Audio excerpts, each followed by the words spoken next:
Okay, good afternoon students. तो आज हम कोऑर्डिनेट ज्योमेट्री के एक सम करने जा रहे हैं। सम करना तो बहाना होता है, ठीक है ना। हमने उसी सम के थ्रू कितनी चीजें सीखनी होती हैं, कितनी चीजें रिवाइज करनी होती हैं। अगर आप एक सम में से जितनी ज्यादा चीजें सीख सकते हैं, रिवाइज कर सकते हैं, इसका मतलब आप उतने ही अच्छे लर्नर हैं, सीखने वाले हैं, उतनी ही सिंसियर स्टूडेंट हैं। तो तभी आप काबिल बनते हैं कॉम्पिटिटिव लेवल के एग्जाम क्रैक करने के लिए। क्लियर है? एक सम से कितनी चीजें सीख सकते हैं आज हम देखेंगे। शुरू करते हैं। वैसे तो ये समय इन पॉइंट्स को ग्राफ के ऊपर प्लॉट करने का, लेकिन कितनी चीजें सीखनी है वो ध्यान से देखिएगा। ओके, पहली चीज जो समय दिया होता है उसके ऊपर फोकस कर लो, ठीक है ना। आज हम तुम्हें पूरा डेप्थ में जाकर समझेंगे टेबल को। ऊपर दिया हुआ है x के कोऑर्डिनेट्स, नीचे दिया हुआ है y के कोऑर्डिनेट्स। क्लियर है? पहली चीज क्या सीखेंगे, रिवाइज करेंगे। x कोऑर्डिनेट को क्या बोलते हैं? एब्सिसा। y कोऑर्डिनेट को क्या बोलते हैं? ऑर्डिनेट। ORDINATE। x कोऑर्डिनेट को क्या बोलते हैं? एब्सिसा। y कोऑर्डिनेट को ऑर्डिनेट। क्लियर है पॉइंट? दूसरी चीज क्या सीखेंगे, इस थर्ड पार्ट में देखिए। तो पहले पार्ट से लेते हैं। x क्या है? -2, y क्या है? 8। यानी कि x की वैल्यू नेगेटिव है, y की वैल्यू पॉजिटिव है। तो हम क्या समझे कि ये पॉइंट कौन से क्वाड्रेंट में आएगा। जब ड्रॉ करेंगे तब तो पता चल ही जाएगा। स्टार्टिंग में सीखते हैं x negative y positive. Negative x यहां पर होता है, y पॉजिटिव यहां पर होता है, तो ये कौन सा क्वाड्रेंट बन गया? सेकंड। तो क्लियर हो गया कि जो x नेगेटिव हो y पॉजिटिव हो तो वो सेकंड क्वाड्रेंट में लाई करेगा पॉइंट। क्लियर है? y दोनों नेगेटिव है, x नेगेटिव ये रहा, y नेगेटिव ये रहा, तो ये कौन सा क्वाड्रेंट है? थर्ड। क्लियर है? x कोऑर्डिनेट 0 है, y कोऑर्डिनेट -1.5। अब इसमें से एक चीज हमने सीखी थी, वो क्या थी कि जब भी किसी पॉइंट का x कोऑर्डिनेट 0 होगा तो वो पॉइंट कहां पर आएगा? y एक्सिस पर। क्लियर है? जब किसी का x कोऑर्डिनेट 0 होगा तो वो पॉइंट कहां लाई करेगा? y एक्सिस पर। इसकी हम एग्जांपल क्या दी थी कि जो 8th में है वो 9th में नहीं, जो 9th में है वो 8th में नहीं। अब जब कोई पॉइंट x पर है ही नहीं, यानी x 0 हो गया, तो मतलब वो कहां पर होगा फिर? y पर, y एक्सिस पर। लेकिन y पर भी कहां होगा? ये माइनस का दिया हुआ है, यानी कि नेगेटिव वाली y पर होगा, यानी कि यहां पर इस पोर्शन पर कहीं पर होगा क्या? ये पॉइंट x1 यानी कि पॉजिटिव दिया हुआ है, y की वैल्यू 3 पॉजिटिव दी हुई है, तो दोनों पॉजिटिव कहां पर? x का पॉजिटिव ये रहा, y का पॉजिटिव ये रहा, तो कौन सा क्वाड्रेंट बन गया? First quadrant. x की वैल्यू 3 है, y की वैल्यू -1 है, यानी कि x की वैल्यू पॉजिटिव है, y की नेगेटिव। x पॉजिटिव ये रहा, y नेगेटिव ये रहा, तो ये कौन सा क्वाड्रेंट बन गया? फोर्थ। तो 3 -1 ये जो पॉइंट है कहां पर लाई करेगा? फोर्थ क्वाड्रेंट में। 2 x का 0 y का, किसका 0 है? y का। तो अगर y का 0 है तो वो पॉइंट कहां पर आएगा? x पर। क्लियर है पॉइंट? तो अब हम क्या सीखा? पहली चीज हमने सीखी x कोऑर्डिनेट को एब्सिसा बोलते हैं। दूसरी चीज सीखी y कोऑर्डिनेट को ऑर्डिनेट बोलते हैं। तीसरी चीज सीखी कि कब कौन सा पॉइंट कौन से क्वाड्रेंट में आता है। चौथी चीज सीखी कि अगर x कोऑर्डिनेट 0 है तो पॉइंट y एक्सिस पर आएगा, अगर y कोऑर्डिनेट 0 है तो x एक्सिस पर आएगा। चार चीजें सीख ली। क्लियर है? और बहाने से हमने ये भी देख लिया कि ये जो दो लाइंस हैं पूरे प्लेन को कितने हिस्सों में बांट रही हैं? 4 पार्ट्स में। 1 2 3 4। हर एक पार्ट को क्या बोलते हैं? क्वाड्रेंट। हर एक पार्ट को क्या बोलते हैं? क्वाड्रेंट। क्लियर है? ओके, तो इसके कितने क्वाड्रेंट्स हो गए? 4 क्वाड्रेंट्स हो गए। यहां से एक चीज और भी बोल देते हैं कि y एक्सिस और x एक्सिस ये जहां पर कट करती हैं उस पॉइंट को क्या बोलते हैं? ओरिजिन। ओरिजिन के कोऑर्डिनेट्स क्या होते हैं? 0 0। क्यों? क्योंकि यहां पर x भी 0 है, y भी 0 है। x 0 है तो इधर भी x शुरू हो रही है पॉजिटिव वाली, इधर x शुरू हो रही है नेगेटिव वाली, क्योंकि 0 से x शुरू होती है, चाहे आगे पॉजिटिव ले ले चाहे नेगेटिव ले ले।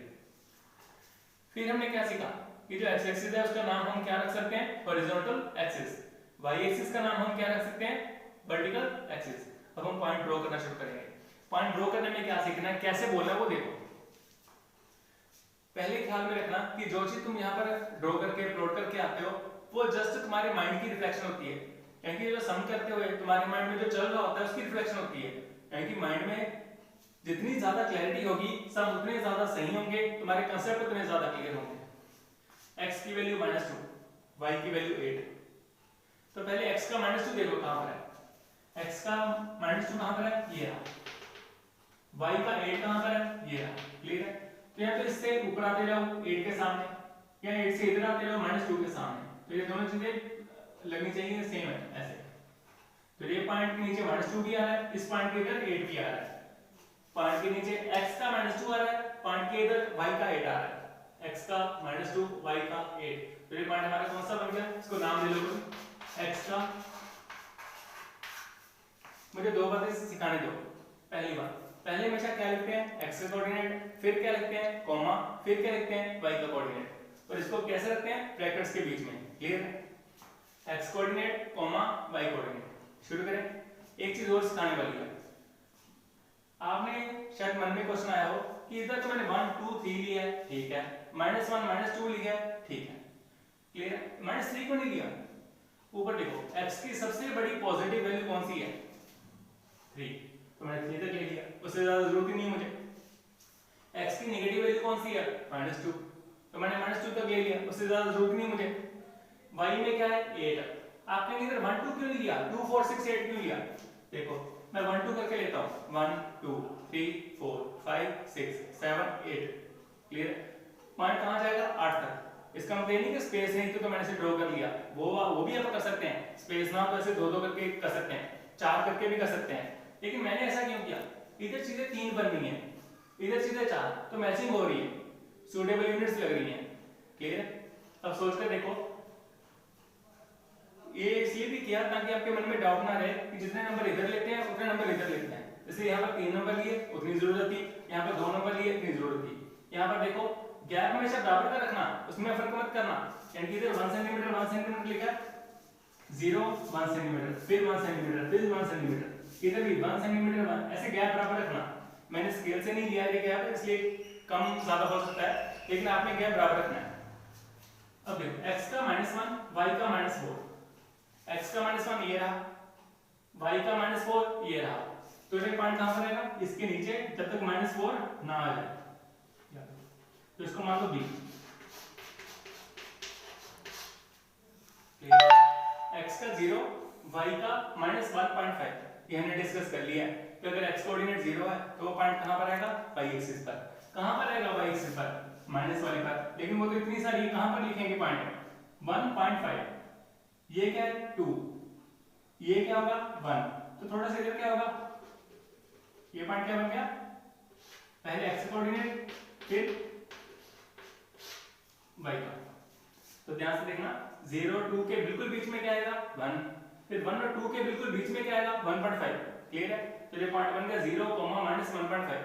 कई बच्चे इस पॉइंट को क्या लिखकर आते हैं -1.5, 0, लेकिन वो गलत है, क्योंकि हमने सीखा है कि सबसे पहले क्या लिखते हैं x कोऑर्डिनेट, फिर कॉमा, फिर y का कोऑर्डिनेट, उसे कैसे लिखते हैं ब्रैकेट्स में। x की वैल्यू 1 है, y की वैल्यू 3 है, x का 1 ये रहा, y का 3, 2 और 4 के बीच में आ जाएगा, क्लियर। तो 1 को ऊपर लेते जाओ जहां तक वो बीच का पॉइंट नहीं आया, क्लियर। ये क्या बन गया पॉइंट हमारे पास, इसे c मान लो, इसे d मान, क्लियर। फिर देखिए x का 3, y का -1, x का 3 कहां पर है, ये रहा, y का -1 कहां पर है, इन दोनों के बीच ही होगा ना, 0 to -2 के बीच में -1 होगा, तो इसके बराबर लेते रहना हमने, ये पॉइंट कुछ यहां पर बनेगा, इसको p ऐसे लिखते हैं, यहां पर बनेगा हमारा ये कौन सा पॉइंट लेते हैं, e। पहले x का लिखेंगे, x की वैल्यू 3, फिर y की कितनी है, ये 1 सॉरी, ओके। लास्ट है x का 2, y का 0। अगर y कोऑर्डिनेट 0 है तो वो पॉइंट कहां पर आएगा, x एक्सिस के ऊपर, x एक्सिस ये रही, लेकिन 2 कौन सा पॉजिटिव का, तो यहां पर आएगा, 2 कहां पर, ये रहा, तो ये पॉइंट हमारा क्या बन गया, पहले x का लिखते हैं, फिर y का, इसको नाम दे दो f का, क्लियर। एक बात और, जब आपने ग्राफ ड्रॉ कर लिया, हो सकता है आपसे क्वेश्चन पूछा जाए कि बताओ D पॉइंट का x एक्सिस से डिस्टेंस कितना है। D पॉइंट का 1 3, x एक्सिस ये रही, ये डिस्टेंस कितना है वो बताओ। हमने सीखा हुआ है कि जब भी किसी पॉइंट का x एक्सिस से डिस्टेंस पूछेगा, हम इसका आंसर क्या बोलेंगे, y कोऑर्डिनेट। उल्टा x एक्सिस से डिस्टेंस पूछा है तो हम क्या बोलेंगे, y कोऑर्डिनेट। इसका y कोऑर्डिनेट क्या है 3, तो इसका आंसर क्या आ गया 3 यूनिट्स। क्लियर है? अगर -3 होता तो भी हमें 3 यूनिट्स ही बोलना था, क्योंकि distance can never be negative. Clear है? तो अगर y एक्सिस से डिस्टेंस पूछेगा तो हम क्या बोलेंगे, x कोऑर्डिनेट। तो d का x कोऑर्डिनेट क्या है, 1, तो इसका आंसर क्या आएगा, 1 यूनिट। क्लियर है? अब मैं आपसे पूछता हूं f पॉइंट का x एक्सिस से डिस्टेंस बताओ। x एक्सिस से डिस्टेंस क्या होता है, y कोऑर्डिनेट। f का y कोऑर्डिनेट क्या है, 0, तो इसका आंसर क्या आ गया, 0 यूनिट्स। क्लियर है? यानी कि f का x एक्सिस से डिस्टेंस 0 है, मतलब f पॉइंट और x के बीच में स्पेस ही नहीं है। देखो ध्यान से, f पॉइंट x के ऊपर तो आ रहा है, बीच में स्पेस कहां से बचेगी। क्लियर है? तो हमने सीखी आज इतनी चीजें। हॉरिजॉन्टल एक्सिस किसे बोलते हैं, x एक्सिस को। वर्टिकल एक्सिस किसे बोलते हैं, y एक्सिस को। दोनों कहां पर कट करती हैं, ओरिजिन पर। ओरिजिन के कोऑर्डिनेट्स क्या होते हैं, 0 0। क्लियर है? दूसरी बात हमने क्या सीखी, अगर x कोऑर्डिनेट 0 हो तो पॉइंट कहां पर आएगा, y एक्सिस पर। अगर y कोऑर्डिनेट 0 हो तो पॉइंट कहां पर आएगा, x एक्सिस पर। तीसरी चीज, अगर x के कोऑर्डिनेट प्लस हो और वो माइनस हो तो वो पॉइंट कौन से क्वाड्रेंट में आएगा। अगर दोनों नेगेटिव हो तो थर्ड क्वाड्रेंट में आएंगे, दोनों पॉजिटिव हो तो फर्स्ट क्वाड्रेंट में आएंगे। तो ऐसे करके हमने सीखा कौन सा पॉइंट कौन से क्वाड्रेंट में आएगा। क्लियर? ओके, आज के लिए इतना काफी है। Thank you.